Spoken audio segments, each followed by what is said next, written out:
কপাল আসলে কোনো মতেই খুলছে না রুবেন আমোরিমের। এই মনে হলো যে একটুখানি মোমেন্টাম পেলেন, কিন্তু আবার তার সবকিছু ধসে গেল ব্রেন্টফোর্ডের কাছে। ম্যানচেস্টার হারা যেন নিয়মে পরিণত হয়েছে। দুর্দান্ত একটা গোলে সাউদাম্পটন বলছি, ব্রেন্টফোর্ড এগিয়ে গিয়েছিল। বায়েনদির না থাকলে আমার ধারণা 2-0 ব্যবধানটা আরো বেশি বাড়তো ফার্স্ট হাফে। পরে গিয়ে ম্যানচেস্টার একটা গোল শোধ করেছিল, শেষ স্কোর ফার্স্ট গোল ম্যানচেস্টার জার্সিতে, কিন্তু দিনটা তার খুব হতাশায় শেষ হয়েছে। ব্রুনো ফার্নান্দেস আবারও পেনাল্টি মিস করেছেন এবং আবারও ম্যানচেস্টার ইউনাইটেড তারা হেরে গেল। দেখেন লাস্ট রাউন্ডে যখন আসলে তারা পয়েন্ট পেল, তখন আমরা ধরছিলাম যে একটু সময় যেহেতু ম্যানচেস্টার ইউনাইটেড পেয়েছে, তারা হয়তোবা, আপনিও বলছিলেন যে আমরিম যখন সময় পায় তখন সেটাকে তারা ভালোভাবে ইউটিলাইজ করতে পারে। অন্তত এই যাত্রায় সেই জিনিসটা হলো না এবং আমরিমকে খুব স্বাভাবিকভাবেই ওই প্রশ্নগুলো ফেস করতে হচ্ছে। আপনার ব্যাপারে ম্যানচেস্টার ইউনাইটেড কর্তৃপক্ষ আসলে কি সিদ্ধান্ত নিচ্ছেন, তখন তিনি যে জিনিসটা অনেক কিছু আসলে তিনি বলেছেন, তিনি ফুটবলারদেরও একটু দায় দিয়েছেন, তিনি তার ভাগ্যটা ওই কর্তৃপক্ষের কাছেই আসলে ছেড়ে দিয়েছেন। আমি আমার চাকরি নিয়ে চিন্তিত নই, আমি এমন লোক না, এটা আমার সিদ্ধান্ত না। এই ক্লাবের হয়ে হারটা সবসময় কষ্টের, আমাদের পরের ম্যাচ নিয়ে ভাবতে হবে। এই যে পরেরটুকু আপনি পড়েন, সারা সপ্তাহ আমরা কাজ করেছিলাম লং বল প্রতিরোধ আর সেট পিস নিয়ে, কিন্তু লাভ হলো না। ওরা প্রথম গোলটাই দিল সেই লং বল থেকে। আমরা নিজেদের খেলা না খেলে ওরা যেভাবে খেলতে চায় সেভাবে আমরা ম্যাচটা সামলেছি। একদম স্পট অন। মানে প্রেস কনফারেন্সে রুবেন আমরিম 100-তে 100। এই যে লং বল, হ্যাঁ, মানে আপনি 3 সেন্টার ব্যাক নিয়ে খেলেন, তো 3 সেন্টার ব্যাক নিয়ে খেলার পরে আপনার অপোনেন্ট সেন্টার ব্যাকরা বা অপোনেন্টের সেন্টার লাইন মানে ডিফেন্স লাইন থেকে যে লং বল আসে, আপনার 3 জনের একজনও এই বল হেড করতে পারে না। মানে ডিলিক্ট আপনি সেকেন্ড গোলটায় ডিলিক্ট এরর দেখেন, ফার্স্ট গোলের ম্যাগুয়ারের লাভ দেখছেন আপনি, যেটা অফসাইডের জন্য সে এইরকম করে লাভ দিছে।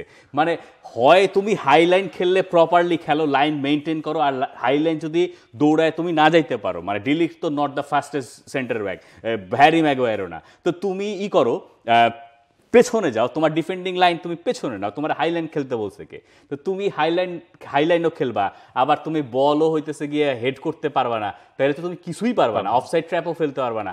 ওই কথাই রুবেন আমরিম বলতেছেন। এখন রুবেন আমরিম যেটা বলতেছেন, রুবেন আমরিম সেটা জানেন এই দায়টা কার, এই দায়টা তো রুবেন আমরিমের। আমরিম না বললে কি আর ওই টিম হাইলাইন ডিফেন্ডিং খেলে? তাহলে তো আর একটু পেছনেই যায়। যা বলতেছিলেন প্লিজ।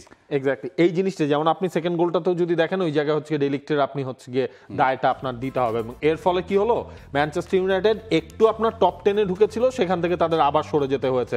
ম্যানচেস্টার ইউনাইটেডের এই সিজনটাতেও আপনি খেয়াল করে দেখবেন যে কোনো কিছুই আসলে তাদের মতো করে হচ্ছে না। টানা 2টা ম্যাচও তারা জিততে পারলো না লিগে। সব মিলিয়ে যদি এবারের লিগে ম্যানচেস্টার ইউনাইটেডের পারফরমেন্সটা দেখেন, সেখানেই আসলে সবার চোখে আঙুল দিয়ে দেখিয়ে দেবে অনেক কিছুই আসলে চেঞ্জ করতে হবে এখনো মনে হয় দলটার। আপনি 3 জনকে নিয়ে একসাথে স্টার্ট করলেন, আপনার ফ্রন্টলাইন পুরো নতুন, মানে একসাথে আর কি সবাইকে আপনি পেলেন। আচ্ছা, কি চেঞ্জ করবেন আমার বলেন তো? মানে চেঞ্জ করবেন মানে সিস্টেমটাই আপনার চেঞ্জ করতে হবে। সিস্টেমটাই তো নিয়ে এত কথা, আপনার ফুটবলাররা তো সেই জিনিসটা আসলে অ্যাডপ্ট করতে পারছে না, তাহলে তো জিনিসটাই আসবে। এখন সিস্টেম নিয়ে তো এখন এত কথা যে মানে বলি না আমরা যে গোয়ার তুমির চূড়ান্ত দুনিয়া উল্টায় যাবে, কিন্তু তিনি তার সিস্টেমের সাথে কম্প্রোমাইজ করবেন না, তিনি সিস্টেম চেঞ্জ করবেন না। এই ম্যাচেও তিনি সিস্টেম চেঞ্জ করেন নাই। তো তারপরও এখন ম্যানচেস্টারের পক্ষ থেকে আপনি কি দাবি করতে পারেন? যে পেনাল্টি কিকটা ব্রুনো ফার্নান্দেস পেয়েছিলেন, সেটা কনভার্ট করতে পারলে ম্যানচেস্টার ফিরতে পারতো। যে ফাউলটা হয়েছিল, ওই ফাউলে একটা রেড কার্ড দেখানো যাইতে পারে, কারণ ওখানে বল খেলার আসলে কোনো অ্যাটেম্প্ট দেখা যায় নাই, কোনো ইন্টেনশন মনে হয় না। ওই ডিফেন্ডারের নামটা ভুলে গেছে এই মুহূর্তে, ওই মানে এমবুয়েমকে যে ফাউল করলেন, তো এই ব্যাপার আপনি, কিন্তু এছাড়া আপনি ফার্স্ট হাফের পারফরমেন্স দেখেন, বায়েনদির 2-1টা ভালো সেভ করেছেন, যদিও সেকেন্ড গোলটা একটু ভালো হয়তো করতে পারতেন, যেটা বা জালে প্রবেশ করেছে, মানে 2-0 যেটাতে হয়েছিল।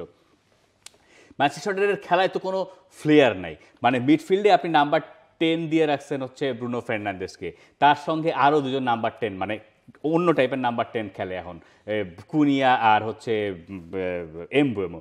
সেস্কো যেই হেডে গোলটা করছেন, তার আগে 3বার তার বল হইতেছে ফেরত আসছে।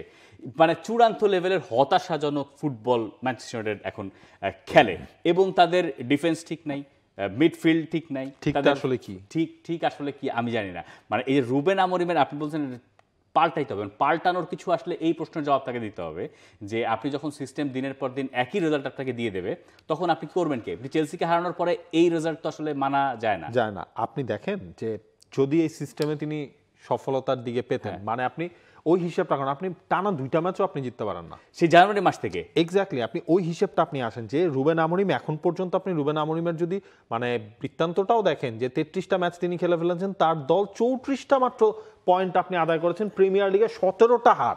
মানে এইটা আরেকটা টাইটেল রেস, হ্যাঁ, যে এর চেলসিকে হারানোর পরে ব্যাপারটা, ওই চেলসিকে হারানোর পরে কিন্তু ওনার পয়েন্টের সংখ্যা ম্যাচের থেকে বাড়ছিল, বুঝেন, তার আগ পর্যন্ত কিন্তু পয়েন্টের সংখ্যা ম্যাচের তুলনায় কম ছিল। তখন মনে হইলো যে না ঠিক আছে, একটা মোমেন্টাম পাওয়া গেল, ইন্টারন্যাশনাল ব্রেকের আগে এই ম্যাচ খেলবে ব্রেন্টফোর্ডের সাথে আর এরপরে খেলবে সান্ডারল্যান্ডের সাথে। ব্রেন্টফোর্ডের সঙ্গে কেন ইউনাইটেড ফ্যানরা চিন্তা করেছে যে জেতা সম্ভব, কারণ এটা তো সেই ব্রেন্টফোর্ড না, ব্রেন্টফোর্ডের কোচ নাই, নতুন কোচ এসেছে, প্লেয়ার নাই, ওই এমবুয়েমো এসে গেছেন, তারপরে তাদের দলের মেইন প্লেয়াররাই তো চলে গেছেন ওই টিমটা থেকে। তো সেই সিস্টেমের এগেইনস্টে ইউনাইটেড নিদেন পক্ষে একটা ড্র করতে পারবে বা জিতবে এরকম একটা আশা তাদের ছিল।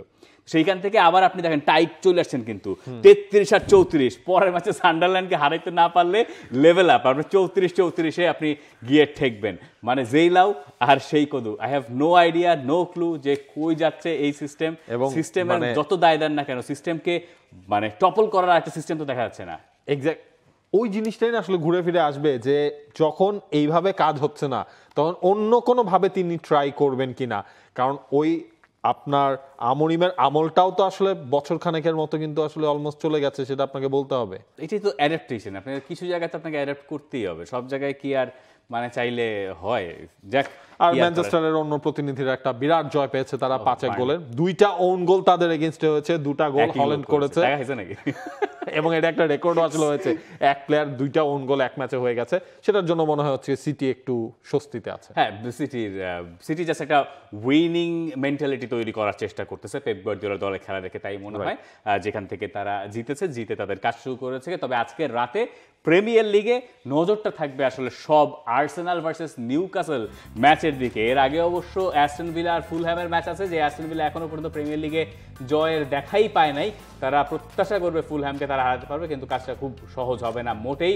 আর নিউক্যাসলের বিপক্ষে আর্সেনালের এই ম্যাচটাও কঠিন, মানে আর্সেনাল সিটির সঙ্গে ড্র করার পরে যে সমালোচনাটা হয়েছিল সেখান থেকে উত্তরণের পথ এখন মিকেল আর্তেতা দেখতে পারেন, কারণ লিভারপুল পয়েন্ট হারালো তাই। এবং আর্সেনাল যদি এই ম্যাচটা জিতে যায় তাহলে হচ্ছে লিভারপুলের সাথে আপনার সেই পয়েন্টের ডিফারেন্সটা তারা কমিয়ে আনতে পারবে, যেটা আর্সেনালের জন্য সবচেয়ে ইম্পর্টেন্ট। কিন্তু নিউক্যাসলের মাঠটা তো আপনার আর্সেনালের জন্য পয়া না, মিকেল আর্তেতার জন্যও আসলে পয়া না। লাস্ট সিজনে আমরা আর্সেনালকে দেখেছি এই মাঠে হারতে, নিউক্যাসলই তো আপনার 3টা ম্যাচ আর্সেনালকে আনবিটেন রেখেছিল এই মাঠটায়। যদিও নিউক্যাসলও আপনার ভালো ফর্মে নাই, তারা হচ্ছে ওই যে ভোল্টামারের ওই গোলটায় 1-0 গোলে তারা জিতে নিল, এরপর তারা আসলে খুব ভালো টাচে নাই। চ্যাম্পিয়ন্স লিগে যে তারা আসলে হেরে আসলো বার্সেলোনার কাছ থেকে। আর্সেনালের জন্য এই ম্যাচটা ওই পয়েন্ট টেবিলে ওঠার জন্য যেমন ইম্পর্টেন্ট, একই সাথে হচ্ছে আপনার সাকাকে তো আপনি চ্যাম্পিয়ন্স লিগে আপনার লাগবে। সেই সাকাকে লাস্ট ম্যাচটা আমরা দেখলাম পোর্ট ভ্যালের এগেইনস্টে তিনি প্রায় 60 মিনিটস প্লাস তিনি খেললেন। সাকাকে হয়তো আজকে হ্যাঁ আজকের ম্যাচটা হচ্ছে আপনার এই সাকার ফিরে আসা, মাদুয়েকে নাই, ইজে নাই, অনেকগুলো ইনজুরি প্রবলেম আর্সেনালকে ডিল করতে হচ্ছে, এই জিনিসগুলো আসলে কোপ আপটা করতে হবে। আর্সেনাল তবে ওডেগার নাকি আপনার ফিরছেন সেন্ট জেমস পার্কে, যেখানে 5-4 গোলের ওই খেলাটা হয়েছিল ওই যে লিভারপুল আর নিউক্যাসলের, ওইখানেই তো আবার খেলা। বার্সেলোনাকে যে ম্যাচে জিততে শেষ পর্যন্ত অপেক্ষা করতে হয়েছে। আজকে বোঝা যাবে যে মিকেল আর্তেতার আর্সেনালের দৌড়টা আসলে কতখানি। আজকের ম্যাচে যদি আর্সেনাল পয়েন্ট হারায় তাহলে এইটা আসলে তাদেরকে মেন্টালি অনেকখানি পিছিয়ে দিতে পারে প্রিমিয়ার লিগে টাইটেল রেস থেকে। এই কারণে আর্সেনালের সামনে আসলে পয়েন্ট খোয়ানোর কোনো রকম কোনো চিন্তা করার কোনো সুযোগই, আর যদি আপনার জিতে যায় তাহলে লিভারপুলের সাথে 2 পয়েন্টের ডিফারেন্স, মানে আবার হ্যাঁ title race is on, Liverpool versus relationship কাছাকাছি চলে আসবে। For more updates, subscribe to our YouTube channel and click on the bell icon. Follow us on Facebook and Instagram. Download T-Sports app to enjoy exciting games and highlights. Visit tsports.com.